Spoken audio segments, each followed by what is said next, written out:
Assalamualaikum, apa kabarnya sahabat inspiratifku? Semoga sobatku semua baik bahagia selalu sehat, dan semangat dalam beraktivitas penuh keberkahan. Baiklah sahabatku, di perjumpaan ini saya akan mensajikan kisah tentang gadis belia calon biarawati hamil, tanpa ada yang menyentuhnya. Ayo langsung saja kita simak perjalanan kisahnya berikut ini. Sebuah desa kecil di pedalaman Kalimantan, di mana hutan hijau membentang sejauh mata memandang, hiduplah keluarga Katolik yang taat. Pasangan suami istri, Pak Daniel dan Bu Maria, memiliki 3 anak perempuan yang mereka besarkan dalam nilai-nilai iman yang kuat.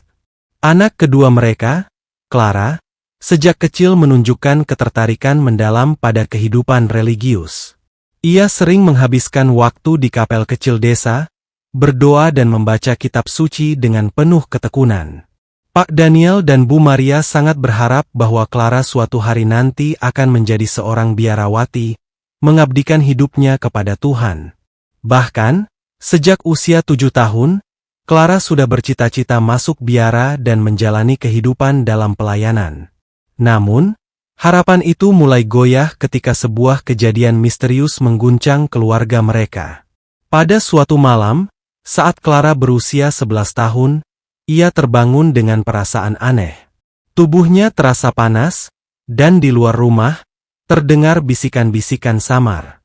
Ketika ia membuka jendela, cahaya putih berpendar di tengah hutan yang mengelilingi desa. Tidak ada suara lain selain desir angin dan detak jantungnya yang berdegup kencang. Ia merasa seperti dipanggil oleh sesuatu yang tak kasat mata. Keesokan harinya, ia terbangun dengan perasaan lelah yang tidak biasa, seolah semalaman ia berjalan dalam tidur. Hari-hari berlalu, dan perubahan mulai terlihat dalam diri Clara. Ia menjadi lebih sering melamun, sering terdiam, dan kadang merasa mual tanpa sebab. Bu Maria awalnya mengira putrinya hanya kelelahan. Namun ketika perut Clara mulai membuncit sedikit demi sedikit, kekhawatiran melanda. "Clara, apakah ada sesuatu yang ingin kau ceritakan pada Mama?" tanya Bu Maria dengan suara lembut. Clara menggeleng, matanya dipenuhi kebingungan dan ketakutan. Ia sendiri tidak mengerti apa yang terjadi pada tubuhnya. Ia tidak pernah dekat dengan anak laki-laki, dan satu-satunya hal yang ia ingat hanyalah malam saat ia melihat cahaya misterius itu. Kabar tentang perubahan tubuh Clara akhirnya terdengar oleh tetangga-tetangga mereka. Desas-desus mulai menyebar di desa kecil itu, menimbulkan kegemparan dan kecurigaan. Pak Daniel yang awalnya penuh kebanggaan terhadap anaknya kini diselimuti kemarahan dan kebingungan. Bagaimana mungkin Clara yang suci dan polos bisa mengalami sesuatu seperti ini? Tak ada jawaban yang masuk akal. Pemeriksaan di klinik desa hanya memperkuat kenyataan. Clara sedang mengandung. Namun, bagaimana bisa? Tidak ada satupun bukti bahwa ia pernah bersentuhan dengan seorang lelaki. Mungkinkah ini ulah sesuatu yang tak terlihat? Ataukah ini adalah ujian dari Tuhan yang harus mereka terima dengan keimanan? Dengan hati yang penuh gundah, keluarga ini harus menghadapi kenyataan yang lebih sulit dari yang pernah mereka bayangkan. Bagaimana cara mereka menghadapi gunjingan warga? Apa yang sebenarnya terjadi pada Clara di malam penuh cahaya itu? Dan yang terpenting, apakah masih ada jalan bagi Clara untuk menjalani kehidupan yang diimpikan oleh kedua orang tuanya? Di dalam biara tua tempat Romo Gabriel tinggal, suasana terasa begitu hening. Lilin-lilin menyala di sepanjang lorong batu yang dingin, dan di ujung ruangan, sang pendeta tua menatap Clara dengan penuh perhatian. "Anakku, kau datang dengan banyak pertanyaan," katanya lembut. "Tapi jawaban yang kau cari mungkin tidak akan mudah diterima." Clara menelan ludah. "Romo, apa yang terjadi pada saya? Apa hubungan saya dengan cahaya itu?" Romo Gabriel menghela napas panjang. "Cahaya itu adalah pertanda, Clara. Sesuatu yang sangat tua, lebih tua dari sejarah manusia. Ia muncul pada orang-orang yang terpilih, membawa pesan dari dunia yang tak bisa kita pahami sepenuhnya. Pak Daniel dan Bu Maria saling berpandangan dengan cemas. Jadi, apakah ini artinya Clara mengalami sesuatu yang bersifat ilahi atau justru sesuatu yang berbahaya? Tanya Pak Daniel. Mungkin keduanya, jawab Romo Gabriel. Tapi satu hal yang pasti, bayi yang dikandung Clara bukan bayi biasa. Dan kini, kita harus mencari tahu mengapa ia dipilih. Mata Clara melebar. Apakah ini semua adalah bagian dari rencana yang lebih besar? Ataukah ada kekuatan yang ingin mengendalikannya? Perjalanan mereka masih panjang, dan jawaban yang mereka cari belum sepenuhnya terungkap. Malam itu, Clara terbangun dengan perasaan gelisah. Hatinya terasa berat, seperti ada sesuatu yang mencoba berkomunikasi dengannya. Di luar rumah, terdengar suara burung hantu bersahutan, membuat suasana semakin mencekam. Clara memutuskan untuk keluar dan berjalan menuju hutan kecil di belakang rumahnya. Di tengah perjalanan, ia kembali melihat cahaya putih yang berpendar di antara pepohonan. Namun kali ini, ia mendengar suara halus memanggil namanya. Clara! Clara! Suara itu lembut, namun terasa begitu nyata. Ketika ia mendekati sumber cahaya, tiba-tiba tubuhnya terasa ringan.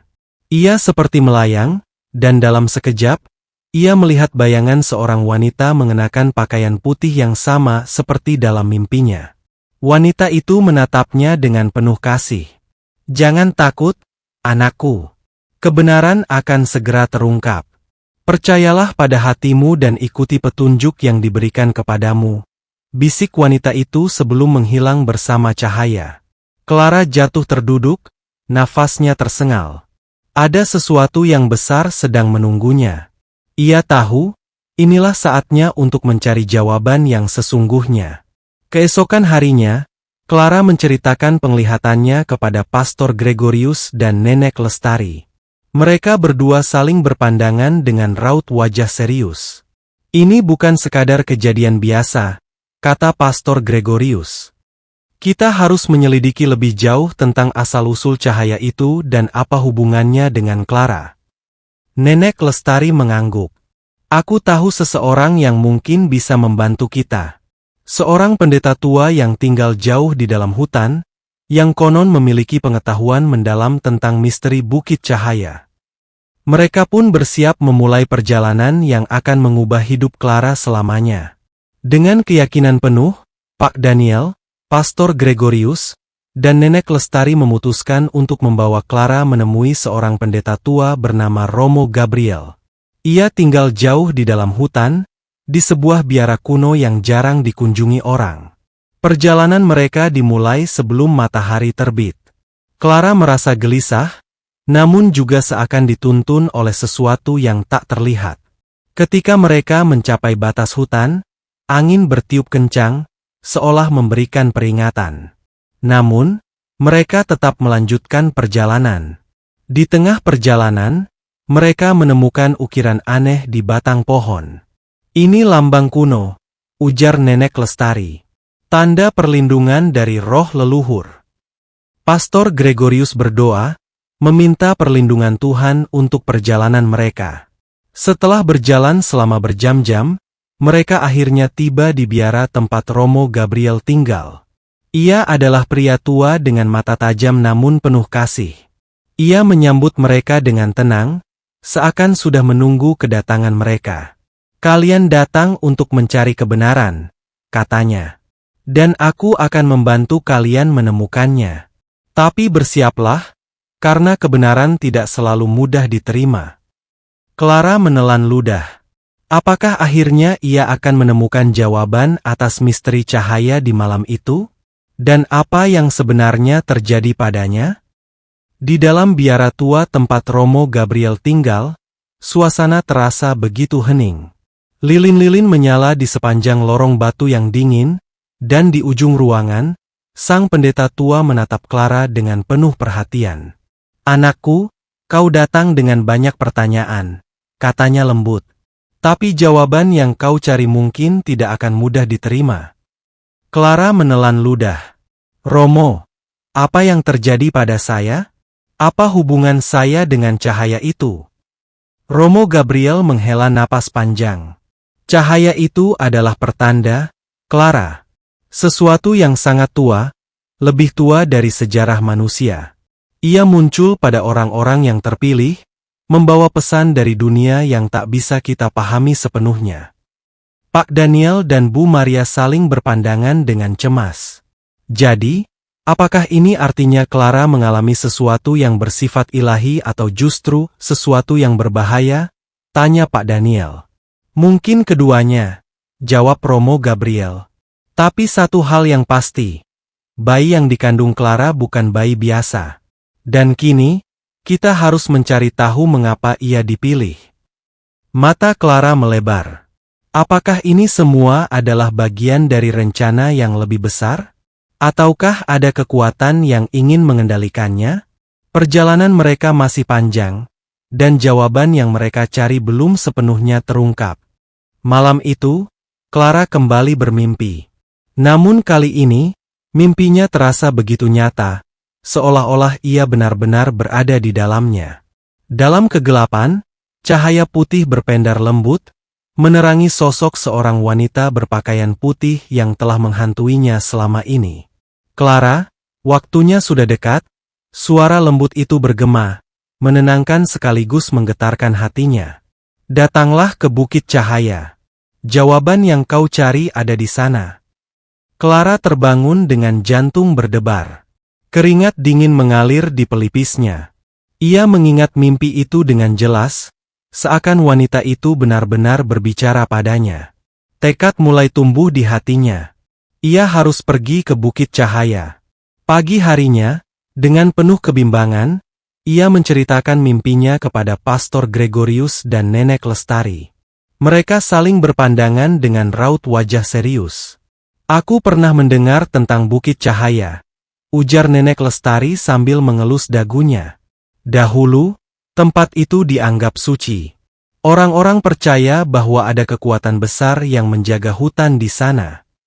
Pastor Gregorius mengangguk. Jika memang ini adalah bagian dari rencana Tuhan, maka kita harus menemani Clara untuk mencari kebenaran. Tapi kita harus berhati-hati. Tidak semua rahasia boleh diungkap tanpa risiko. Malam itu, dengan hanya diterangi cahaya bulan, Clara, Pastor Gregorius, dan Nenek Lestari berangkat menuju Bukit Cahaya. Jalan setapak yang mereka lalui terasa semakin asing, dipenuhi pepohonan raksasa yang seolah membisikkan sesuatu di antara desir angin. Langkah mereka terhenti saat tiba di puncak bukit. Tiba-tiba, udara di sekitar mereka berubah. Hawa sejuk yang semula menenangkan kini dipenuhi oleh energi yang sulit dijelaskan. Dari kegelapan, muncul cahaya putih yang sama seperti yang selalu muncul dalam mimpi Clara. Sosok wanita berpakaian putih melayang perlahan ke arah mereka. Mata Clara membelalak. "Siapa kau?" tanyanya dengan suara bergetar. Wanita itu tersenyum, tatapannya penuh kasih. "Aku adalah penjaga cahaya ini, dan kau, Clara, telah dipilih untuk membawa kelanjutannya. Kelahiran yang kau kandung bukanlah kutukan, melainkan berkat. Cahaya ini harus tetap ada di dunia." Clara terperangah. Pastor Gregorius menatap sosok itu dengan kebingungan, sementara Nenek Lestari menggenggam tangannya erat. "Apa maksudmu?" tanya Clara, suaranya bergetar. "Dunia kita berada dalam keseimbangan antara terang dan gelap. Kau adalah jembatan di antara keduanya. Bayi yang kau kandung akan membawa harapan atau kehancuran, tergantung pada jalan yang kau pilih." Clara merasa tubuhnya melemah, seolah beban yang sangat besar baru saja ditaruh di pundaknya. Ia bukan hanya seorang gadis biasa, tetapi seseorang yang membawa sebuah takdir yang jauh lebih besar dari yang pernah ia bayangkan. Kini, pilihan ada di tangannya. Akankah ia menerima cahaya itu, atau menolaknya? Di kejauhan, angin bertiup lebih kencang, seakan menanti jawabannya. Clara menelan ludah, jantungnya berdebar semakin kencang. "Jika benar aku adalah jembatan antara terang dan gelap, bagaimana aku bisa tahu jalan yang benar? Sosok wanita itu tersenyum lembut. Kau akan tahu pada waktunya, Clara. Tapi ingatlah, banyak yang akan mencoba menghalangimu. Bahkan orang-orang yang kau percayai bisa berubah. Ujian yang sebenarnya baru akan dimulai. Tiba-tiba, cahaya yang mengelilingi wanita itu mulai meredup, dan angin bertiup semakin kencang. Suara-suara aneh mulai terdengar di antara pepohonan, seperti bisikan-bisikan yang mengintai mereka dari kegelapan. Pastor Gregorius merapatkan genggamannya pada salib di lehernya. Kita harus pergi dari sini sebelum terlambat. Namun, Clara tetap terpaku di tempatnya. Matanya masih menatap sosok wanita itu. Apa yang harus kulakukan sekarang? Wanita itu menatapnya sekali lagi, sebelum suaranya memudar bersama cahayanya. Percayalah pada hatimu, dan bersiaplah. Dalam sekejap, semuanya kembali gelap. Hanya suara napas mereka yang terdengar di tengah hutan sunyi. Clara merasa ada sesuatu yang telah berubah dalam dirinya. Ia tidak lagi hanya seorang anak kecil yang bingung. Ia sekarang adalah seseorang yang memiliki misi yang belum ia pahami sepenuhnya. Saat mereka turun dari bukit, di kejauhan, sepasang mata merah menyala mengawasi mereka dari balik kegelapan. Sesuatu yang lain telah terbangun. Beberapa bulan telah berlalu sejak pertemuan Clara dengan sosok wanita bercahaya di Bukit Cahaya. Kehamilannya semakin membesar, dan dengan itu, muncul dorongan kuat dalam dirinya untuk mencari kedamaian batin. Meskipun Pastor Gregorius dan Nenek Lestari selalu mendampinginya, Clara merasa ada sesuatu yang kurang. Ia merasakan kerinduan yang mendalam untuk bertemu dengan seorang ustaz, seseorang yang dapat memberinya perspektif berbeda tentang makna hidup dan kehamilannya. Dorongan ini semakin kuat seiring berjalannya waktu. Clara mulai mencari informasi tentang ustaz di sekitar desanya. Ia mendengar tentang Ustaz Ahmad, seorang ulama yang dikenal bijaksana dan penuh kasih. Setelah mempertimbangkan dengan matang, Clara memutuskan untuk menemui beliau. Dengan hati berdebar, Clara mendatangi rumah sederhana Ustaz Ahmad. Beliau menyambutnya dengan senyuman hangat dan mempersilakannya masuk. Setelah berbasa-basi sejenak, Clara mulai menceritakan perjalanan hidupnya, mimpinya, dan kehamilannya yang misterius. Ustaz Ahmad mendengarkan dengan penuh perhatian. Setelah Clara selesai bercerita, beliau berkata, "Clara, dalam Islam, kita diajarkan bahwa segala sesuatu terjadi atas kehendak Allah. Mungkin ini adalah ujian sekaligus anugerah bagi Anda." Clara merasa hatinya mulai tenang. Ia merasakan kedamaian yang belum pernah ia rasakan sebelumnya. Setiap kali ia berdialog dengan Ustaz Ahmad, janin di dalam kandungannya pun tampak tenang, seolah merasakan ketentraman yang sama. Pertemuan demi pertemuan dengan Ustaz Ahmad membawa pencerahan bagi Clara. Beliau mengajarkan tentang ajaran Islam, membaca Al-Quran, dan memahami makna kehidupan. Clara merasa menemukan cahaya petunjuk yang selama ini ia cari. Namun, keputusan Clara untuk mendalami Islam tidak diterima dengan baik oleh keluarganya dan masyarakat sekitar. Mereka menganggapnya sebagai pengkhianatan terhadap tradisi dan keyakinan yang telah lama dianut. Clara menghadapi pertentangan dan penolakan, tetapi hatinya telah mantap. Ia yakin bahwa jalan yang dipilihnya adalah yang terbaik untuknya dan anak yang akan dilahirkannya. Dengan dukungan Ustaz Ahmad dan keyakinan yang kuat, Clara memutuskan untuk memeluk Islam. Ia menyadari bahwa perjalanan ini tidak akan mudah, tetapi dengan iman dan tekad, ia siap menghadapi segala tantangan demi masa depan yang lebih baik bagi dirinya dan anaknya. Sahabat inspiratifku yang berbahagia. Setelah memeluk Islam, Clara menghadapi tantangan berat dari keluarga dan masyarakat sekitarnya. Keluarganya merasa dikhianati, sementara tetangga mulai menjauhinya. Namun, dengan bimbingan Ustaz Ahmad, Clara tetap teguh pada keyakinannya. Suatu malam, Clara merasakan sakit luar biasa. Ia dilarikan ke rumah sakit dan melahirkan seorang bayi laki-laki yang sehat. Namun, kebahagiaan itu tak berlangsung lama.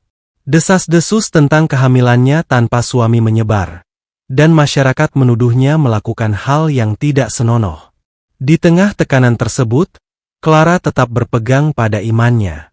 Ia menamai putranya Nur, yang berarti cahaya, sebagai simbol harapan dan petunjuk dalam kegelapan. Dengan dukungan Ustaz Ahmad, Clara mulai mengajarkan nilai-nilai Islam kepada Nur sejak dini. Namun, ujian belum berakhir.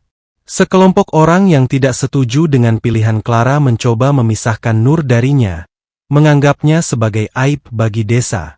Clara berjuang keras untuk melindungi putranya, bahkan ketika ancaman semakin meningkat. Dalam situasi genting, Clara menemukan kekuatan dalam doa dan keyakinannya. Ia menyadari bahwa ujian ini adalah bagian dari rencana Allah untuk menguji keteguhan imannya. Dengan tekad bulat, Clara memutuskan untuk meninggalkan desanya demi masa depan yang lebih baik bagi dirinya dan Nur. Perjalanan mereka penuh liku dan tantangan, namun Clara yakin bahwa dengan iman dan cinta, mereka akan menemukan tempat di mana mereka diterima dan dapat hidup damai. Malam itu, Clara menggendong Nur yang baru lahir. Matanya menatap kosong keluar jendela. Bisikan-bisikan dari warga desa semakin menjadi. Mereka menuduhnya membawa aib, menyebarkan fitnah bahwa bayi yang dikandungnya adalah hasil hubungan terlarang. Di tengah malam yang pekat, dengan air mata yang belum sempat mengering, ia membuat keputusan besar. Ia harus pergi. Dengan bantuan Ustaz Ahmad, Clara dan Nur melarikan diri dari desa. Mereka hanya membawa beberapa lembar pakaian dan Al-Quran yang diberikan oleh sang ustaz. Di tengah gelapnya malam, mereka menaiki sebuah perahu kecil, menyeberangi sungai yang memisahkan desanya dengan kota kecil di seberang. Setiap suara dari hutan seolah menjadi ancaman, membuat jantung Clara berdetak lebih cepat. Sesampainya di kota, Clara harus menghadapi kenyataan pahit. Ia adalah seorang ibu muda tanpa suami, tanpa pekerjaan, dan tanpa tempat tinggal. Namun, ia tidak menyerah.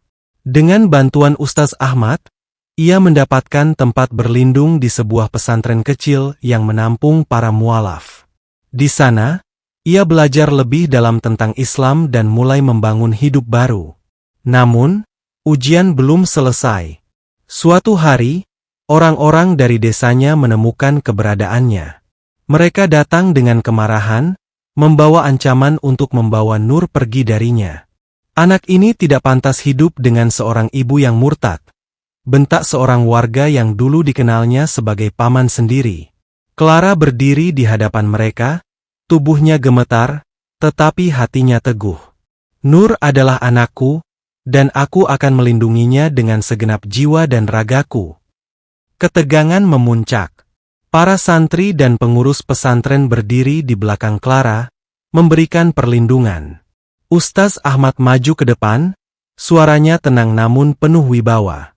Apakah kalian pikir agama bisa dipaksakan? Apakah kebencian ini yang diajarkan kepada kalian? Mereka terdiam. Suasana berubah menjadi hening yang menegangkan. Akhirnya, para warga pergi, tetapi Clara tahu bahwa ini bukan akhir dari perjalanannya. Dalam keheningan malam, ia memeluk Nur erat-erat, membisikkan doa penuh harapan.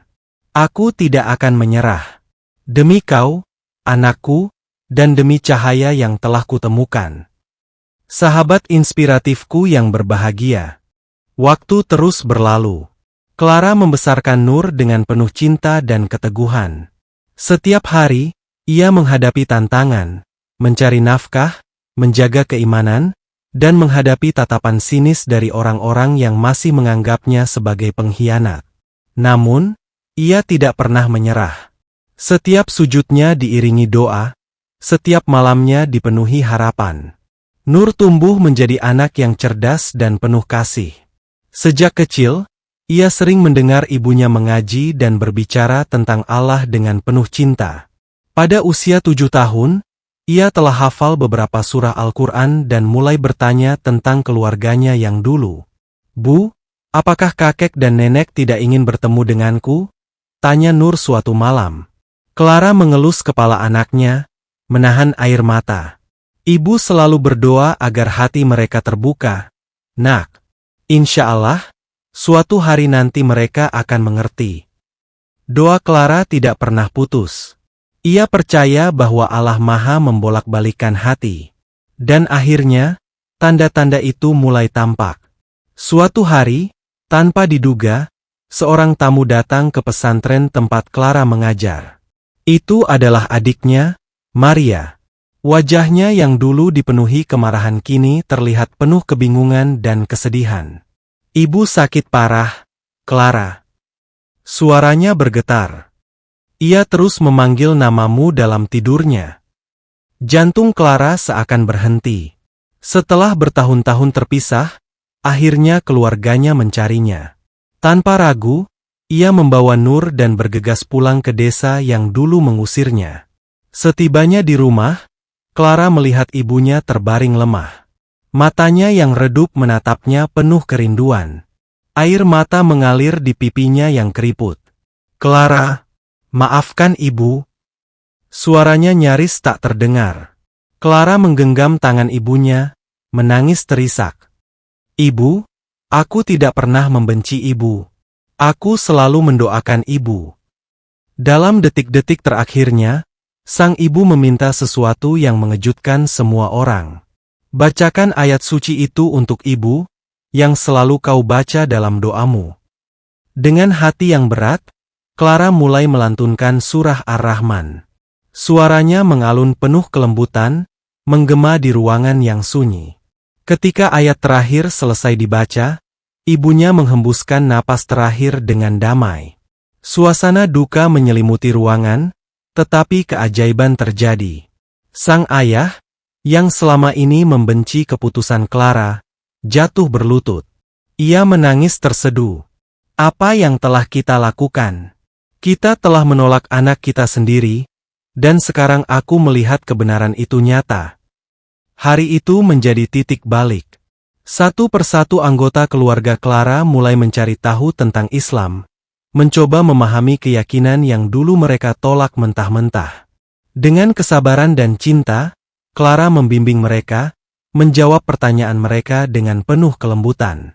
Hingga akhirnya, di suatu subuh yang penuh haru, sang ayah, Maria, dan beberapa anggota keluarga lainnya mengucapkan syahadat. Air mata kebahagiaan mengalir di pipi Clara. Perjuangan panjangnya, doa yang tak pernah putus, akhirnya berbuah manis. Ia menatap langit pagi yang mulai terang, seolah melihat senyum ibunya dari kejauhan.